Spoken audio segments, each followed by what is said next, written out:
It's food o'clock on Real Ale Craft Beer. And yes, by now you've seen the thumbnail. I called it 43-year-old man tries Rustlers for the first time. Now I've heard of Rustlers, I have. And I've eaten loads of the Aldi and Lidl and Home Bargains versions of, and even Iceland's versions of these microwavable chicken and burger things. But I've never tried Rustlers. Never tried Rustlers. Heard of them as kids, even back as kind of like 18, 19-year-olds, young adults. My friends were eating these things. They were new, they were out, and people were loving them. I never went to it. I was like, oh, packaged, weird looking burger thing. Never really went. I never really kind of went, oh, I really want to try that. So I didn't. But I got to the point where I was in Morrison's and I was looking for food to review, to be honest. And I come across these Rustlers and I thought, this might make a bit of a feature on the channel. I've never reviewed Rustlers before. Let's get in, let's have a look, let's give it a review. So they were 2 for £2. So it turned out I bought a hot dog, I think, a Rustler's hot dog, and this 2 for £2. So it was £1. And I thought, for £1, it's got a crisping sleeve, whatever that is. And it's made with 100% chicken breast, which is a source of protein. Of course, it has to say that, doesn't it? It's a southern fried chicken sub sandwich with creamy mayonnaise. So, how to cook? Remove from packaging, then insert sub in the crisping sleeve. Ooh! Pop in the microwave and heat on full power for a minute. Turn it. Put it back in for another minute, let it stand for 60 seconds, add the mayonnaise and job done. So, it's got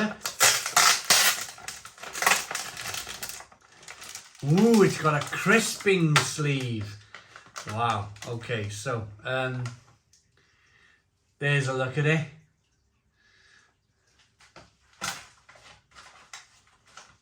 There's the tube of mayo.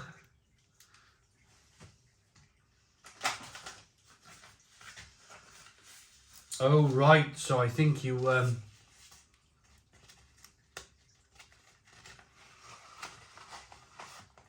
look, yeah, look, you stick it in there, look. A crisping sleeve. Right, okay. I'll be back in a couple of minutes when this thing's microwaved. Right, okay, I've cut open the mayonnaise. I've got my burger in the, or chicken sub really, in the crisping sleeve. I'm gonna slide it out. There we go.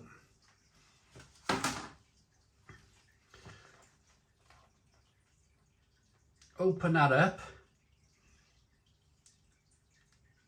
Of course. Yes, let's get this mayo in.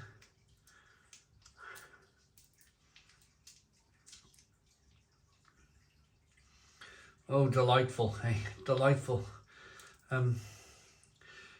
This is what quick food gets you. Quick food. So what I'm going to do now, naturally, is spin these damn things over so we don't get mayo everywhere. And then the mayo will be in the bottom of the bun. There we go. So this is what £1 gets you. £1 Rustler's chicken sub. I mean, let's have a look at the diagram. They always make this look... They always make it look so fantastic, don't they? There's a look at what you could probably get it like if you wanted to chop lettuce and stuff, and this is what they offer you. I can't imagine many people cutting fresh lettuce and cucumber and, you know, posh mayo to add to their Rustlers chicken sub. But there we go, you know, weirder things have happened in life. The bun feels, yeah, it's kind of like a hot feeling. Oh, should we just get into it?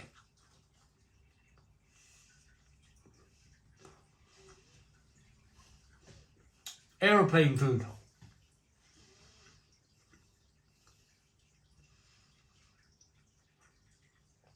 You see similar things on aeroplanes. When you look at it, if you've been on a, I'm not going to name any carriers just in case, but if you've been flying around the world and you want to eat they'll pass around menus. They'll pass around a lovely menu to you and they'll say, hey, do you want to buy some chips? Or do you want to buy a chicken thing? Or do you want to buy a chicken sandwich or something heated? Or do you want some hot food?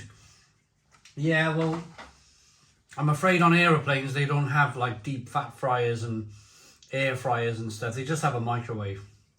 So when you do, or if you do succumb to it, and if you do buy something from an aeroplane, you're generally buying something like this. This is definitely, because I've flown a bit and I've been hungry, this is definitely aeroplane food.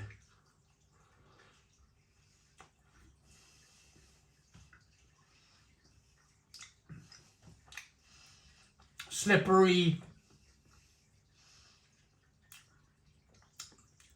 mayo with slightly cardboardy bread, long life bread, I'm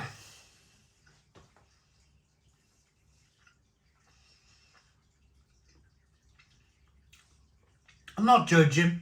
I'm not judging. If you're a massive fan of Rustlers, I know some of you are out there. I'm not judging. I'm just offering my own personal opinion.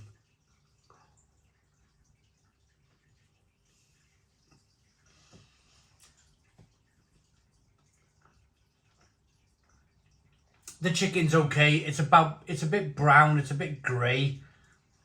It's a bit grey looking.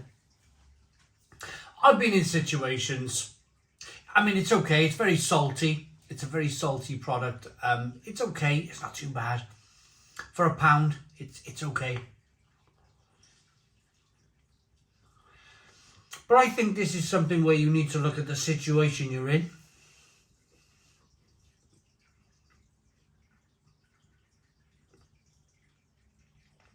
I worked on a job centre once at the very top of the Newport Gwent valleys. And this job centre had a microwave in their canteen, which we were allowed to use. I used to be a carpenter, and they said the perimeter fence, somebody's burnt the fence down, the perimeter fence. And will you go up and replace the burnt fence? So it was me and another guy, construction company from Barry, but we had to travel like 40 miles to this Newport Gwent Valley side of a mountain fence in the middle of January. It was freezing cold, and I mean colder than you've ever imagined in your life. Like, you leave Barry and you're like, oh, I'll just take a jumper. I'll take a small coat. By the time you get to work, big mistake. Big mistake. You're freezing cold. You're soaking wet. You're wondering where you are in the world. Like, well, why is it so blooming cold just 40 miles away? But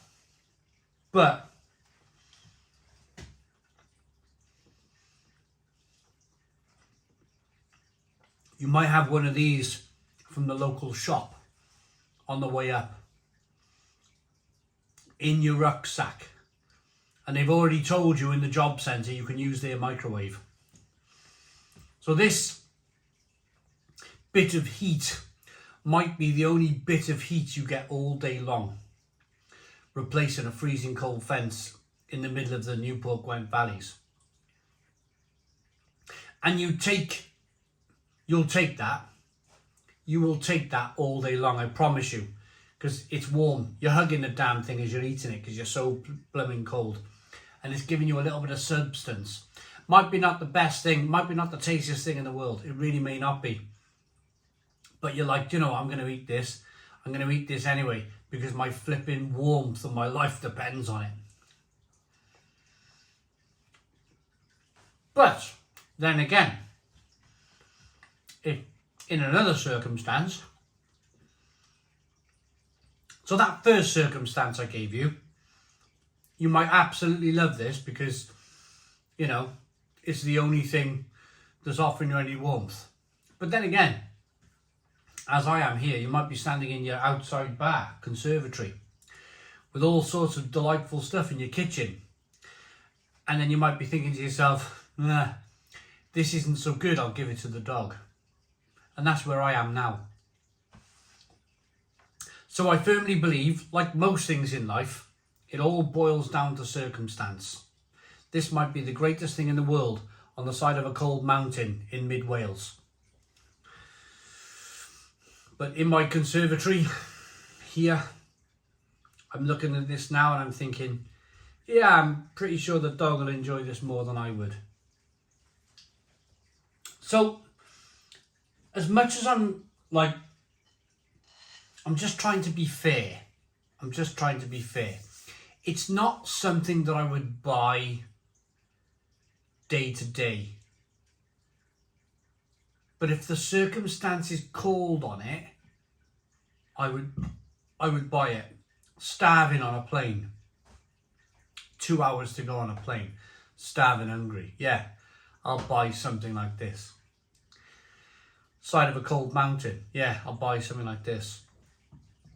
At home, working from home, in my conservatory, I'm looking at a bag of Doritos over there, or some toast, some nice jam on toast or something. Yeah, I'll choose that over this. So I'm going to give it a 6 out of 10. 6 out of 10 from Real Ale Craft Beer. Please put your comments in the comments box, subscribe to our daily beer and food reviews, give us a big fat thumbs up. Boom! Cheers!